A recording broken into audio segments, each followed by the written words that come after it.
Regular viewers of my channel, by now you know how I love starting my videos with a disclaimer underlying that I am trying not to be biased and I work very hard at showing an objective point of view on things. So excuse me if you have heard this before, but I have to say that I'm not a left-wing liberal nor am I a bhakt of a political party, and I'd rather sit and think about issues individually instead of worrying on who is on the supporting side and who is on the opposing. Some of the things I might say today, they might offend your political sensibilities, but I want to also say that this video, it is not about a political issue, it is about a generational issue. My name is Freesia, this is WAC, and today I'm asking all the millennials to take on the boomers. When I went down the rabbit hole of today's topic, I was surprised to see that the Minister of Environment, Forest and Climate Change is the Minister of Heavy Industries and Public Enterprises and is also the Minister of Information and Broadcasting, Prakash Javadekar. On paper, he is one of the good guys. He has zero financial scandals, which today for our politicians in India is pretty commendable. His wife is a professor, his elder son is a dentist and also a poet who has shot this music video in Singapore, and his other son is a teacher. His declared wealth is 4 crores, which for an Indian politician today is not even entry-level money. He has got to where he is today because of his hard work, and I'm not going to take away from that because this is not about me attacking him. But I want you to think about this. Heavy industries, it is not the opposite side of the coin of the environment. It is the opposing end of the spectrum. And the Ministry of Information and Broadcast, especially in a country like ours, is so important. And the fact that it doesn't have just one person dedicated to it, it is pretty shocking. But now, when you stack all three together, it is pretty obvious that compared to the other two, the Ministry of Environment does get in the least amount of money. And therefore, it gets the short end of the stick. Right now, we are going through the pandemic, and anyone can see that pandemics and disasters, they affect the poor and the weak the most. COVID-19 does not give two shits if you're left-wing, right-wing, centrist or nota. Unless you have money and privilege, it will affect you. According to most scientific bodies, this is just the beginning of a shit show that we have inherited from previous generations. The Industrial Revolution has given us so much, but the price to be paid is left on the head of future generations. Climate change, water levels rising, glaciers melting, pandemics, these are things that my parents did not have to worry about when they were my age. Global political leaders today are mostly 65 to 75 years old. So they don't have to worry about the future of our country or our planet 30 years from now. But if you are 45 years and younger, then your chances of reaching 2050 are pretty decent. If we continue going against Mother Nature at this rate, then 30 years from now, COVID-19 will seem like happier times that we will be nostalgic of. And at that time, you will not ask yourself which political allegiance you stood for, but whether you stood for generations to come. The subject I want you to research for yourself is EIA 2020. All of these people have made videos. 3 environmental websites have been banned by the Ministry of Information and Broadcast, and mainstream media is not talking about it at all. There is a lot of press celebrating what little we do, but there is no mention of any of the damage that is being done.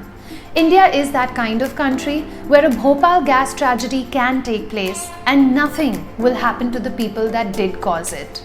What happened in April 2020, the Reliance power plant ash dike catastrophe, I'm assuming this is something that you are hearing for the first time.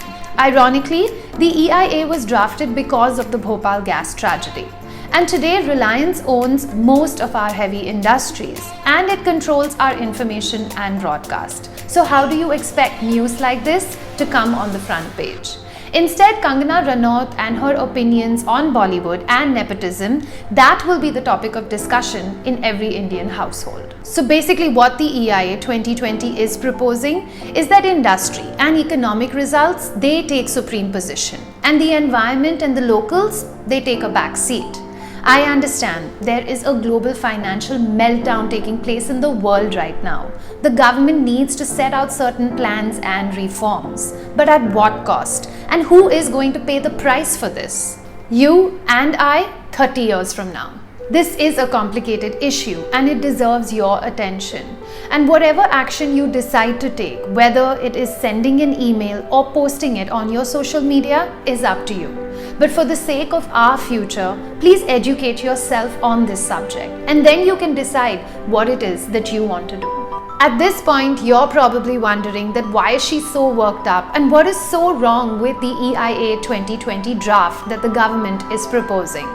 While researching, I found that there is already a lot of information out there, and these are videos that have very few views, but they have been made by educated people. All that I would have done is a copy-paste job of it.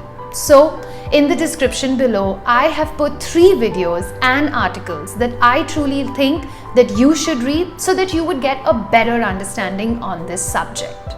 So to give you a sneak peek, here are just 3 of the 39 changes that they want. A ceiling of fines at maximum 5,000 rupees a day. Now imagine I have an acid factory and I have gone and caused gross environmental damage.